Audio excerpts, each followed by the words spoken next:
गर्मियों की छुट्टियों में जब पूरे गांव में सन्नाटा पसरा हुआ था, रवि और उसकी दोस्तों की एक छोटी सी टीम ने एक रहस्यमयी हवेली का पता लगाने का निर्णय लिया।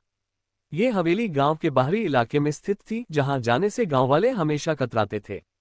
कहते थे कि वहां एक बुरी आत्मा का वास था, जो रात को हवेली में घूमती थी और किसी को भी बाहर नहीं निकलने देती थी।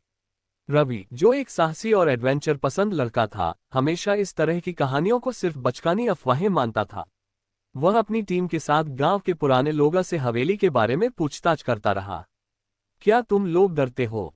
रवि ने हंसी मजाक करते हुए पूछा। एक बुजुर्ग महिला ने उसे घूरते हुए कहा, तुम क्या जानोगे, उस हवेली में घुसने की कोशिश करना तो मौत को गले लगाना है। लेकिन रवि ने उसकी बातों को नजरअंदाज किया और अपनी टीम के साथ हवेली की ओर रुख किया। भाग 2, हवेली का पहला दौरा। अंधेरा होते होते वे हवेली तक पहुंच गए। हवेली का दरवाजा खटखटाते ही एक रहस्यमयी हवा ने उन्हें घेर लिया। हवेली का पुराना दरवाजा झूलते हुए एक खौफनाक आवाज में खुला। अंदर घुसते ही उन सब के सामने एक विशाल और सुनसान भवन था, जो मानो अपने भीतर एक लंबी और कड़ी यादें छिपाए हुए था। किवाड़ों की दरारों से अंदर से कुछ अजीब आवाजें सुनाई दे रही थीं। रवि और उसकी टीम ने हवेली का दौरा शुरू किया। जैसे ही वे अंदर की ओर बढ़े, उन्हें दीवारों पर खून से लिखी लकीरें और कुछ पुराने चित्र मिले। एक दीवार पर एक महिला का चित्र था, जिसकी आंखें विचित्र रूप से उन्हें देख रही थीं। चित्र के नीचे एक कविता लिखी हुई थी, जो किसी अजनबी भाषा में थी। क्या तुमने कभी उस रहस्य को समझा है? रवि ने पूछा। उसकी आवाज में एक तरह का उत्साह था। लेकिन तभी अचानक सभी की नजरें एक दीवार की ओर गईं। वहां एक कटा फटा चेहरा नजर आया, जैसे कोई दीवार की दरार से उन्हें घूर रही हो। क्या ये तुमने देखा? माया ने घबराते हुए कहा। यह क्या था? सभी चुप हो गए। हवेली में एक गहरी खामोशी फैल गई।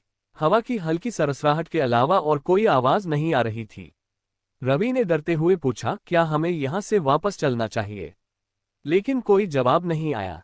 अचानक दीवार से एक खौफनाक चीख आई, जिससे सभी के शरीर के रोंगटे खड़े हो गए। एक पल के लिए वे सभी जड़ हो गए, फिर माया और अन्य लोग दौड़ते हुए बाहर जाने के लिए मुड़े। रवि ने उनका पीछा किया, लेकिन वो पिछड़ गया। रवि को हवेली के अंदर कुछ समझ में नहीं आया। जैसे ही वह दौड़ने लगा, वह अचानक एक अंधेरे गलियारे में फंस गया। चारों ओर किचकिच की आवाजें आ रही थीं। वह गहरे अंधेरे में चुपचाप खड़ा था, जब एक लाइट की छोटी सी चमक उसे दिखी। वह लाइट की ओर बढ़ा और धीरे धीरे वह एक पुराने तहखाने में पहुंचा। तहखाने में जाने पर उसे एक पुरानी किताब मिली। रवि ने किताब खोला और पढ़ने की कोशिश की। उस किताब में लिखा था, ये हवेली तुम्हारी नहीं है, ये हर किसी के भीतर एक खौफ को छुपाए रखती है। जो इसे समझने की कोशिश करता है, वह कभी बाहर नहीं निकलता। तभी रवि को एहसास हुआ कि यह हवेली सिर्फ एक स्थान नहीं, बल्कि एक जीवित अस्तित्व है, जो अपने भीतर सबको समेट लेना चाहती है। जैसे ही रवि किताब को और पढ़ता है, एक आवाज आई, तुमने इसे जान लिया। अचानक एक दरवाजा खुला और सामने वही काली आकृति प्रकट हो गई। यह एक महिला का भूत था, जो वर्षों से वहां फंसी हुई थी। उसकी आंखें रहस्यमय रूप से चमक रही थीं और उसके शरीर से ठंडी बर्फीली हवा आ रही थी। तुमने जो किया, उसे कभी माफ नहीं किया जाएगा, महिला ने धीरे धीरे कहा, उसकी आवाज जैसे किसी कटी फटी आवाज से आ रही हो। रवि डरते हुए पीछे हटने लगा, लेकिन उस भूतिया महिला ने उसे पकड़ लिया। रवि चिल्लाया, मैं तुमसे नहीं डरता। लेकिन उसके बाद अचानक हवेली की दीवारें एक जोर से चीखने लगीं और एक अंधेरे गुहा ने उसे घेर लिया। महिला ने कहा, अब तुम यहाँ रहोगे, जैसे सबने यहाँ रहकर अपनी आत्माएं खो दी। तभी रवि ने देखा कि बाकी के सभी दोस्त हवेली से बाहर आ चुके थे, लेकिन उनके चेहरों पर कोई जीवन नहीं था। उनका चेहरा खाली और बेजान था, जैसे वे किसी और दुनिया से आकर यहाँ फंसे थे। वे केवल चल रहे थे, बिना कुछ बोले।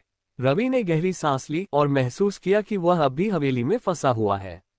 उस रात के बाद से कोई नहीं जान पाया कि रवि का क्या हुआ, लेकिन गांव वालों के अनुसार उस हवेली में जब भी कोई नया व्यक्ति घुसता है, उसकी आवाजें हवेली के अंधेरे कोनों से सुनाई देती।